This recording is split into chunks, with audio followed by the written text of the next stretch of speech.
cold and dark cells, evidence of torture, and a lot of disturbing questions. When the investigators breached the massive iron gate of Cesar Millan's private estate, they did not just step into a mansion, they entered an undisclosed nightmare full of mysteries. There were no barking dogs, no signs of life, only locked rooms, encrypted files, strange equipment, and traces of creatures that had once been trapped in sheer terror.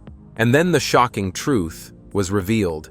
A name previously convicted for the mass slaughter of animals appeared in the confidential files, along with highly sensitive data linked to one of the most mysterious disappearances in American history, Maura Murray. Could this just be a coincidence, or is it part of a sophisticated criminal network? Is Cesar Millan, the famous dog trainer, truly the person we once admired? Let's discover the answer in today's video. 1. Mind-boggling discovery. The story begins with an anonymous report sent to the authorities describing strange sounds at night and the mysterious disappearance of several dogs that had been brought to Cesar Millan's facility.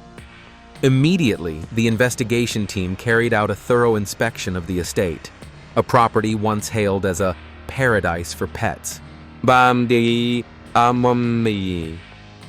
On the morning that the investigation officially began, the task force arrived at the main gate of Cesar Millan's property, a vast, secluded estate located on the outskirts, once praised by the media and animal lovers as the paradise for four-legged souls. However, on that misty morning, the atmosphere here was entirely different. A dense fog crept through the tall trees covering the entire stone-paved entrance, causing everything to sink into a cold, silvery gray hue. The large iron gate, made of black steel and intricately carved with the image of a noble hunting dog, stood tall, tightly shut, as a symbol of absolute power and privacy. When the authorities unlocked the gate, not in the usual way, but with a search warrant and specialized equipment, the sound of metal clashing echoed through the still air like a long, drawn-out groan. However, what drew everyone's attention was not the echo, but the silence that followed. A complex that had once been promoted as a residence for dozens of trained dogs should have been filled with the characteristic sounds: barking, running paws, the clinking of chains. But no. The only sound the investigators could hear was the wind rustling through the trees. They stepped into the main yard, a perfect example of European classical design with meticulously trimmed trees, a dry fountain, and statues of dogs scattered throughout. However, everything seemed to be covered by an invisible layer of time and chaos, signs of life, leaves that hadn't been swept, an unlocked side gate, forgotten objects, added to the strange atmosphere. Each step on the stone ground seemed to echo with doubt, opening the door to an unimaginable discovery behind the towering doors of the grand mansion. The main mansion led into a spacious lobby with a gleaming mahogany floor walls adorned with portraits of Cesar Millan and the famous dogs he had trained. The soft light from crystal chandeliers blended with the scent of candles, creating a sense of tranquility. But it stood in stark contrast to what those accustomed to unusual crime scenes could feel. One officer unconsciously muttered, "This place is too quiet." The silence, especially the complete absence of dog sounds, was the first thing that made the investigation team feel uneasy. This should have been a lively place full of noises, a center of continuous activity. But now everything had fallen into such complete stillness that even the sound of a lock turning or a sneeze seemed too loud.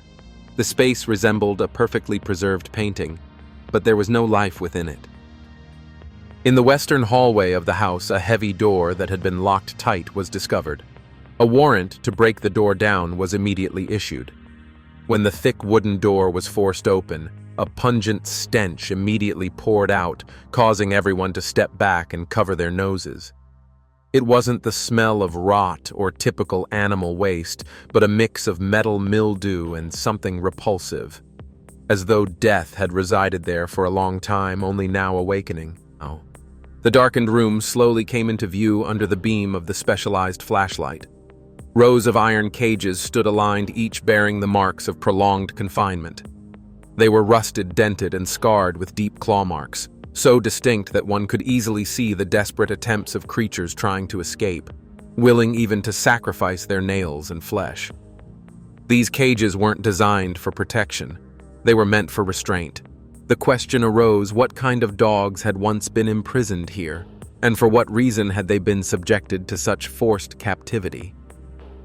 One of the officers discovered an old, torn piece of paper, partially burned at the edges. It contained a list of dog names, not recorded in the usual manner, but encrypted with strange symbols, triangles, repeated letters, geometric figures. Some names were crossed out in red, others were circled. Notably, a few names matched those of dogs that had once appeared on television, only to vanish mysteriously, never to be seen again, not even in adoption or retraining records. There was no indication they had been returned to their previous owners or transferred elsewhere. It was as if after a certain point these dogs had simply disappeared. Upon entering the room across the hall, the investigators discovered a soundproofed chamber, its walls covered in acoustic insulation, thick felt layers, and dark curtains. There were no windows. A metal table stood in the center with wires running across the ceiling connected to electronic devices of unclear function. On the table lay several bundles of documents, hastily scribbled notes, loose photographs, and most disturbingly colored photos showing dogs in states of extreme distress, eyes wide open, bodies hunched tightly, drooling profusely, clear expressions of sheer terror. These did not look like trained dogs. They resembled subjects being experimented on or tortured by some more sophisticated method. The devices hanging on the walls, the dangling wires, the oversized headsets, and the infrared cameras. None of these were tools that a normal dog training center would require. Everything appeared to be set up not for training, but for monitoring reactions, measuring physiological responses, and recording behavior under tightly controlled conditions. Gradually, a chilling suspicion began to crystallize in the investigators' minds. This was no ordinary dog training facility. Everything they saw, from the room layout to the documents and equipment, suggested a sealed-off operation serving some secret purpose. Some form of monitoring, possibly for research, but perhaps for something even more sinister. As the initial data was compiled, one of the investigators offered an early assessment. We're standing inside what appears to be a center designed for behavioral experimentation on animals, not behavioral improvement. The early signs point to the existence of a monitoring and behavioral intervention system that far exceeds ethical and legal standards. We don't yet know the full scope, nor the degree, but one thing is certain: this is not a place that teaches dogs to sit or shake hands. The truth was beginning to reveal itself, but these were only the tip of the iceberg. What they had uncovered was just the beginning, and strange anomalies kept surfacing. Every room in this mansion seemed to contain another piece of a massive secret that the world had yet to be warned about, and the most terrifying part was no one knew what else might be waiting behind those stone walls. 2. The secret rooms. While the investigation team was still in the process of collecting and analyzing the unusual data from the first soundproof room, another member happened to stumble upon a narrow passage hidden behind a large bookshelf in the ground floor library. What was particularly noteworthy was that this corridor did not appear on any of the building's architectural blueprints. The hallway's walls were completely lined with insulation material, creating a stifling, oppressive space where no natural light could penetrate. Each step taken seemed to be swallowed by an overwhelming, absolute silence. It was evident that this passage was not designed for everyday use, but rather constructed for some concealed purpose. Upon reaching the end of the corridor, they encountered a heavy metal door entirely different from the sleek, polished wooden doors found throughout the mansion. The steel handle was chillingly cold to the touch, showing signs of frequent use, despite the surface appearing remarkably clean. The door was locked, not with a conventional keyhole, but through an integrated electronic locking system. This discovery raised an immediate and unsettling question among the investigators. If Millan truly had nothing to hide, why would he install such a sophisticated access control system and in such a hidden location? After successfully disabling the lock, the heavy door slowly creaked open, revealing a scene that seemed to belong to an entirely different world. The room inside had no windows, the ceiling was low, the walls were tiled with white bricks, and the floor was covered in a layer of specialized rubber. The stagnant air was so thick and heavy that it felt as if an invisible layer of fine dust clung to the lungs with every breath.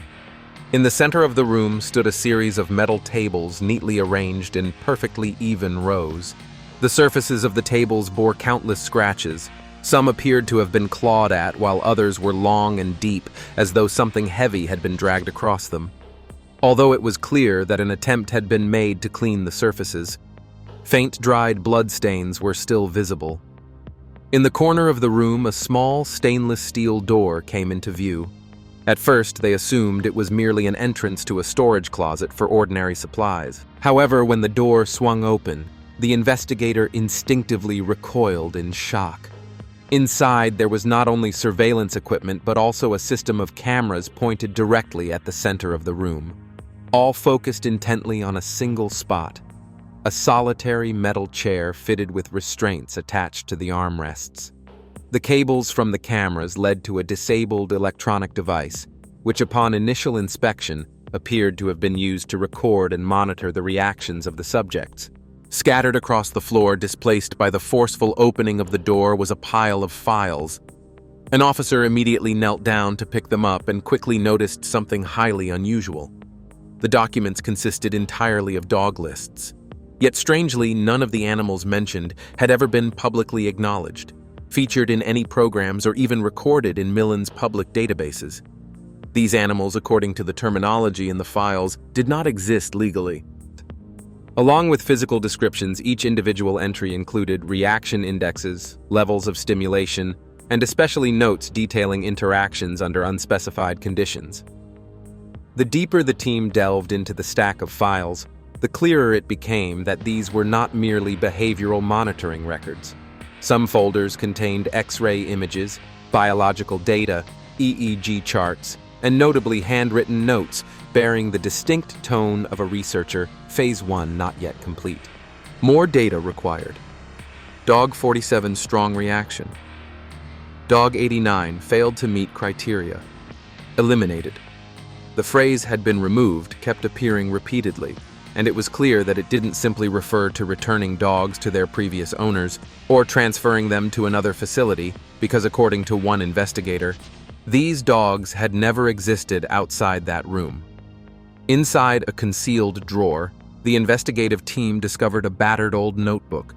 The yellowed pages, covered in messy handwriting and strange symbols, suggested it might be a personal research journal. An investigator specializing in behavioral psychology was assigned to conduct a preliminary analysis. He concluded that the notes likely traced an attempt at reflex and cognitive control research, a method never officially published in any recognized scientific literature. "We are looking at a primitive form of experimentation," he explained. But it was carried out with a very clear goal, not just to train animals, but to fundamentally alter their natural responses. This no longer falls under behavioral science. It crosses into neurobiology. Immediately, the team raised critical questions. If this place was indeed a secret research center, who had funded it, and was Millan truly acting alone? A digital forensic specialist was quickly brought in to inspect the room's equipment, and he uncovered evidence that an internal network system had once been active but was severed several months ago. This finding indicated that the system had operated on a scheduled basis and was managed by someone with technical expertise, not merely a typical dog trainer.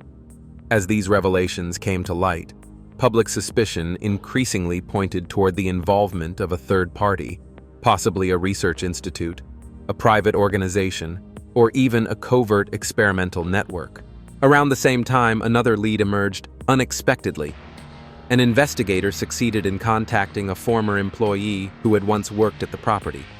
This individual, under the condition of anonymity, agreed to share information in a confidential interview. The former employee's voice was tense, each word weighted with caution. "I've always known this day would come. Back then, we would hear strange noises during the night. Dogs howling bizarre sounds, but no one was allowed near the western wing. Some rooms were always locked with people constantly coming and going, but they weren't regular staff members. One day, I took the risk and asked my supervisor about it, and the very next day, I was fired without any explanation. They said only one thing: "It's best if you leave." While I packed up my things, someone was silently following me, watching my every move. An investigator pressed further. "What do you think really happened inside those rooms?" The former employee remained silent for a long moment before replying, "I can't say for sure, but I am convinced it wasn't training. No one trains dogs late at night after the lights are out inside windowless rooms." Dao. Piece by piece, the findings from the hidden room, the bizarre documents, and the first-hand testimony were starting to fit together, revealing a chilling reality far beyond the scope of any ordinary investigation. Every small clue pointed toward one alarming conclusion. Cesar Millan's mansion might not have simply been an animal training center. It was likely the site of a behavior control system, or worse, an illegal research laboratory. And now the most pressing question loomed. If what they had uncovered so far was only the tip of the iceberg, then where was the rest of it, and how horrifying could it be? 3. The classified files. After inspecting the secret rooms, the investigative team clearly concluded that the entire villa was not merely a place for ordinary dog training. Every sign pointed to it being a complex structure with distinct access levels, restricted areas, behavioral control devices, and a high-security data storage system. Consequently, a search warrant was issued. The entire personal workspace of Cesar Millan, believed to be the operational heart of the facility, was to be examined. Millan's office was located on the second floor and was decorated in a classic style, featuring floor-to-ceiling bookshelves, a polished ebony wood desk, and various portraits, certificates, and photos of Millan from his public appearances. Everything was arranged perfectly, almost too perfectly. Every item was placed in its exact position with no signs of being disturbed by daily activities. An unusual sight in a real workspace. One investigator paid particular attention to the large bookshelf behind the desk. Drawing on his experience, he noticed a small scratch near the wooden floor, a sign that this bookshelf had likely been moved several times. After conducting a series of checks, they discovered a secret metal door hidden behind the bookshelf, cleverly concealed by a recessed wall design. This door lacked a regular handle and instead featured a classic combination lock, a type known for its durability and difficulty in cracking, often used in old safes. A locksmith expert was called in immediately. After nearly 3 hours of meticulous and precise work, the safe door finally opened, revealing a hidden space inside. There was no cash jewelry or valuable assets. Instead, there were stacks of thick documents carefully categorized and stored in plastic bags, each labeled top secret or not for distribution. An officer opened the first file and remained silent. The first document was a list of nearly 200 dogs that had been brought to Millan's property and monitored throughout their training process. However, what shocked everyone was the final data column. Current status. While some notes clearly stated return to owner, adopted, or in recovery program, over 60% of the dogs were listed as location unknown, no follow-up recorded, or even more chillingly disposed of. This phrase appeared repeatedly cold and indifferent, completely inappropriate by any standards in animal training or welfare. Not stopping there, the subsequent files contained even stranger data. Some records used identification codes instead of dog names with descriptions such as responds well to neural stimulation, high psychological endurance, or negative response to test. One file even had a title, Experimental Results, Phase 2, which included tables charts, heart rate, brainwave readings, and cortisol levels. All biological indicators related to stress responses and psychological endurance of the subjects. The document noted, Sample 042, strong response, continue monitoring, sample 078, not suitable, halt. Sample 125, failure processed. What could processed possibly mean? That question hung in the air during the subsequent emergency meeting. Some members of the investigative team speculated that this could be an internal code for transfer halting training or even disposal. Regardless, the use of technical language and metaphorical terms indicated a highly organized system with clear standards, not just spontaneous individual actions. Another shocking document titled Behavioral Experiment Protocol, High-Level Security, has drawn significant attention. The content of this document describes the use of controlled stimuli, such as high-frequency sounds, flashing lights, and low-level electrical pulses to record changes in the dog's reflexes. While these methods may seem like they belong in the field of applied behavioral research, what is surprising is that there is no accompanying license or ethical approval in the file. In other words, this is an illegal experiment, or it has been deliberately hidden from the oversight of authorities. Meanwhile, another set of files extends beyond the scope of animal research. In a pile of documents labeled External Connections, investigators discovered a list of pet owners, but not in the usual format. In addition to names and addresses, there were notes such as unable to contact, file closed, or even missing. When the investigators cross-referenced this list with the National Missing Persons database, they found a startling match. Some of the names on the list had been reported missing, and their disappearance coincided with the time their dogs were brought to Millan's facility. A woman named S.D. noted as owner of dog 109, Malamute breed registered on 14/03/2021, was reported missing on the same day in a neighboring state. Another man, the owner of 2 Rottweilers, also disappeared after bringing his dogs in for training. This coincidence could not simply be dismissed as a random occurrence. An investigator remarked, "We're not just investigating animal behavior. We might be dealing with a series of missing persons which no one has connected before." At the same time, a technical expert began examining the degree of tampering in the documents. The results revealed that some files had been altered, some pages were torn, others chemically blurred, and most suspiciously parts were blacked out, as if the documents had been scrubbed to avoid revealing sensitive information. It appears someone had attempted to erase traces, but they hadn't done so thoroughly. This suggests 2 possibilities either. The person responsible was unprofessional, or they were interrupted midway. The most important question now is, was Cesar Millan the only one involved in all of this? Or is he just part of a larger network, a research funding organization, an illegal animal behavior control system, or even, as some analysts later speculated, a long-term project aimed at developing neural manipulation techniques not limited to just dogs? A lead investigator concluded the situation in a closed meeting. "We are dealing with a closed operation designed to conceal everything. We have biological data, measuring equipment, unauthorized experimental procedures, records of both dogs and missing people, and clear attempts to erase traces. This is not a singular incident. This is a sign of a system. And when a system exists, there's always someone behind it. What once seemed like an innocent villa, once praised as a dog's paradise, now emerges as the command center of a long-term, meticulously built and mysterious plan. But the most horrifying part is still to come, because in one unexamined storage room, an unusual device is about to be discovered. It's a device that even behavioral experts, upon seeing it, exclaim, "This is not for training, for technology or torture." During the process of expanding the investigation to the area of the auxiliary basement, which had previously been thought to only contain maintenance equipment, a completely new room was discovered.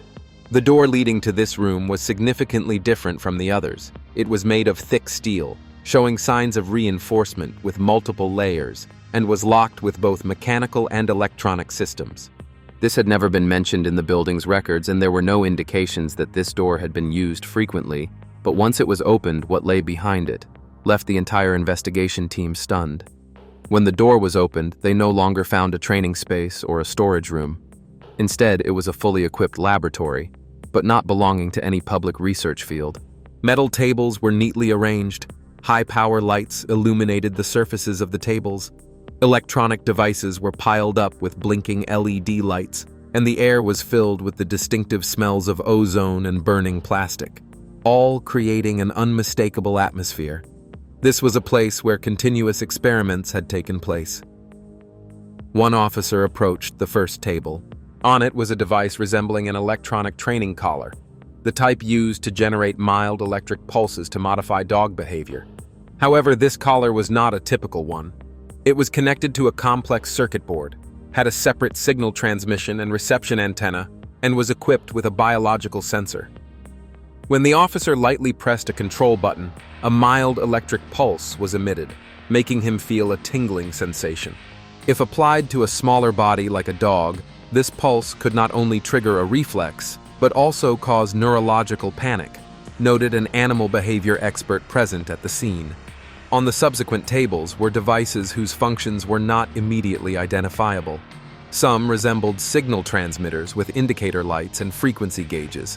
Another device had a handwritten note: standardize alpha waves, 478 Hz. Behavior response increased by 12%. At this point, the investigation team had to call in a specialist in neurobehavioral technology, someone who had previously participated in studies related to brain-impacting devices at a micro level. Upon arrival, he took less than 10 minutes to give an initial assessment. These devices, particularly the frequency transmitter and EEG sensor, are used to record and possibly adjust brain waves in specific states. This no longer falls within the scope of animal training technology. This is neuromodulation technology, an extremely sensitive field, typically only existing within strictly controlled biomedical research. He added, if used improperly, especially on animals, it can not only cause physical pain, but also disturb the central nervous system.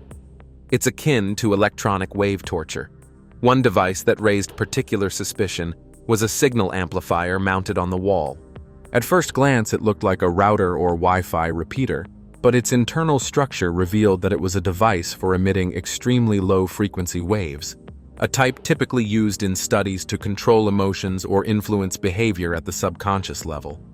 The device's power indicator was still blinking, suggesting it was still operational, despite no longer being connected to the central system. This raised several questions: who had activated this device? What was its purpose? And was Millan the one directly operating it? On another table, the investigative team discovered a series of virtual reality VR goggles with the connecting wires labeled Phase 2 Experiment.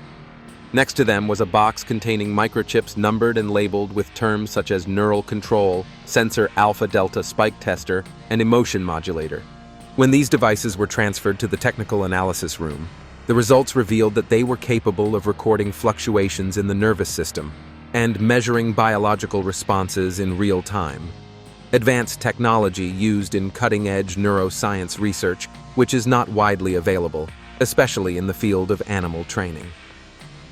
A special device was placed separately inside a shock-proof plastic case. It was spherical in shape with omnidirectional antennas. Engraved on the bottom of the device was the laser-marked text, OSC Modulator V3, not for commercial distribution. After a preliminary analysis by a technical expert, he made a shocking conclusion. This device can emit electromagnetic pulses at specific frequencies. If used at the correct resonant frequency, it can influence the central nervous system of living organisms within a small range. When the data collected from these devices was sent to the lab for further analysis, the experts confirmed that these were not merely training tools, but the foundation of a behavior control system based on brain waves and neural reflexes. No dog training facility in the world had ever publicly used such technology, not even animal behavior research institutes.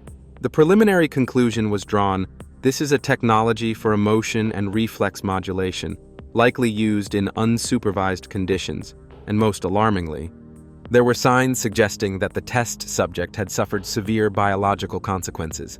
The evidence was in the abnormal brainwave patterns recorded in previously classified files. One investigator raised the pivotal question during an internal meeting. Are we witnessing an advanced form of training or a modern form of torture disguised as high-tech? The issue is no longer about which device was used, but rather who authorized it, who carried it out, and what the ultimate goal of this process is. At the same time, concerns began to spread within the professional community. Some neuroscientists warned that if this technology continued to develop unchecked and was applied not only to animals, but also to humans, the consequences could be severe. Modifying emotions, reflexes, and consciousness through electromagnetic waves or microbiological influences had been studied before, but always within the realm of ethical prohibition. The biggest unanswered question remained: why would Cesar Millan, known for his approachable and humane image, possess such an advanced neural technology system? Is he a pioneer in a groundbreaking training method, or is he merely a front for a dark experimental program run by hidden forces? When the devices were sealed, labeled, and transferred to the Federal Analysis Center, the investigation team realized they had entered an entirely new domain, one where technology, ethics, psychology, and law intersect. And the scariest part? This might just be the beginning. 5. The trail of the animal killer and the famous disappearance. While the investigation team was still busy examining the mysterious neuroscience equipment hidden deep underground in the laboratory, another technical team at the office discovered a detail that sent chills down everyone's spine. Inside an old wooden drawer carefully locked and buried under a pile of aged documents, they found a small wooden box covered in dust and heavy, secured with an old-fashioned mechanical lock. The thick layer of dust on the box's lid clearly indicated that it had not been touched for years, perhaps a forgotten item or intentionally hidden away. After breaking the lock, they opened the box, and instantly the air in the room seemed to freeze. Inside was a large envelope labeled "Fingerprint Files, Classified," along with a CD that had faded labeling, leaving only a few faint handwritten words: "Maura Murray, confidential." First were the fingerprint files. When these files were analyzed, the results were shocking. The fingerprints matched perfectly with Stephen Baldwin, a man who had been convicted of killing at least 18 dogs in a case that had shocked the veterinary community years earlier. Baldwin had once been a trainer, but he had fallen from grace and was arrested for conducting extreme behavior experiments that led to the painful deaths of many dogs. After serving his prison sentence, Baldwin disappeared off the authorities' radar, leaving no trace. No one knew where he was, what he was doing, or if he had any further ties to animal training. So why were Baldwin's fingerprints found in Cesar Millan's estate? And more importantly, why were they carefully hidden and stored like this? If Baldwin had been here, what role did he play? Was he an advisor? The one conducting the experiments? Or perhaps even the mastermind behind the technical aspects of the entire system? However, the shock didn't end there. When the Maura Murray Confidential CD was analyzed, what appeared on the screen left the entire investigation team speechless. Maura Murray, the college student who mysteriously disappeared in 2004 in New Hampshire, was at the center of one of the most controversial disappearances in U.S. history. She left her dorm, drove north for an undisclosed reason, and vanished without a trace after a roadside car accident. There was no body, no evidence, and no explanation. But on this CD, there was an unreleased file, an internal report from an investigation agency, unreleased crime scene photos, and, the most horrifying part, a short video recorded from a handheld camera. In the video, an unidentified man appears near an old car by the roadside, along with a figure believed to be a woman whose body type resembled Maura's. The screen then abruptly goes black, leaving only the sound of rustling and a sharp scream echoing for an instant, before the video cuts off suddenly. How did these documents end up in Cesar Millan's estate, a man with no public connection to this disappearance? This question shattered all the initial assumptions of the investigation. What started as a suspected ethical violation in dog training suddenly took a turn toward the possibility of involvement in a national unresolved criminal case. A more detailed analysis has shed light on the potential connection between Baldwin and the disappearance of Maura Murray. According to previous records, Baldwin had lived in an area that was not far from the site of Maura's accident. Additionally, before her disappearance, Maura had indirect contact with a local dog rescue organization, an organization that was later found to have an operator who had worked with Baldwin at an old facility. While this is only an indirect connection, The discovery of Baldwin's trace at Millan's estate, along with the existence of a copy of the Maura Murray case file there, makes the theory of a secret network more plausible than ever. The situation becomes even more complicated when a handwritten note is found beneath the CD. It is a small piece of paper with slanted writing, "The truth shall never be revealed." Though a simple message, it strongly implies efforts to conceal the truth and indicates organized participation in keeping all information under wraps. During an emergency meeting between federal and state investigative agencies, 3 hypotheses were presented. The first is that Cesar Millan may be hiding or complicit with Baldwin, enabling him to continue his illegal experiments under the guise of a training center. The second theory suggests that Millan might just be a front unaware of the full extent of what is happening at his facility, yet unknowingly aiding it due to negligence or overlooking obvious signs. The final hypothesis proposes a larger organization behind the scenes using Millan's reputation and his facilities as a testing center and a place to store sensitive documents, including the Maura Murray case. Any of these 3 hypotheses leads to serious conclusions. A criminal organization with a system in place, deliberate cover-ups, and the possibility of a series of missing persons cases, animal abuse, or even murders disguised under seemingly legitimate activities. A criminal behavioral analyst was invited to assist in identifying the pattern of behavior. He stated, "The method of information storage, the encryption of files, and the connection between layers of data suggest that this is not the act of an individual with a psychological disorder. This is a system, with mechanisms, clear roles, and the ability to manipulate public opinion." With the appearance of the names, Stephen Baldwin and Maura Murray, the case has reached an entirely new level. It is no longer just a story about dog training, but rather an underground network involving technology, behavior, and crime, which may have been operating in the shadows for decades. And the most horrifying part, as one investigator exclaimed after viewing the final video on the CD, "If what we see is only what's been recorded, then what about the footage that has never been revealed?" 6. What remains unanswered? After the secret tunnels were discovered and explored, it seemed like every dark corner of Cesar Millan's property had been uncovered. However, a technical survey team, while checking the depth of the land, uncovered an unfinished underground room even deeper than the known tunnel system, like a final bottom layer in this underground maze. The room was twice the size of the previous ones, with rough cement walls that had not been painted and electrical wires hanging loosely yet to be connected. A large board leaned against the wall covered with maps of the United States.